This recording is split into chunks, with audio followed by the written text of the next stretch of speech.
మనకి గతంలో RRB NTPC ఎగ్జామ్లో ఈ కైండ్ ఆఫ్ క్వశ్చన్స్ వస్తూ ఉన్నాయి. 75 సెంటీమీటర్స్ లేదా కేజీస్లో కానీ లీటర్స్లో కానీ ఇచ్చి పర్సంటేజ్ని మార్చడం తెలియాలి. ఈ కన్వర్షన్ కావాలి మనకి. ఇక్కడ 75 centimetres is what percentage of 3 metres. నేనేం చెప్పాను, హాఫ్ అయిన తర్వాత డినామినేటర్లోకి వచ్చేస్తుంది అని చెప్పాను. హాఫ్ తర్వాత ఏ వాల్యూ ఇస్తే ఆ value. So 75 centimetres is what percentage of 3 metres. 75 centimetres.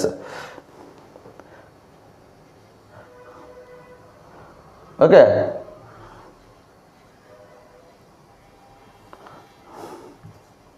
Seventy five centimetres.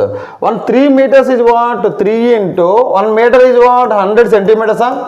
So 300. 75 divided by 300. అంటే numerator and denominator both same యూనిట్స్లో ఉండాలి. ఇక్కడ 70 మీటర్స్లో ఉంది కాబట్టి 3 మీటర్స్ని సెంటీమీటర్స్లో మార్చి 1 మీటర్ ఈక్వల్ టు 100 సెంటీమీటర్స్ కాబట్టి 300 పెడితే పర్సంటేజ్ ఇస్ వాట్?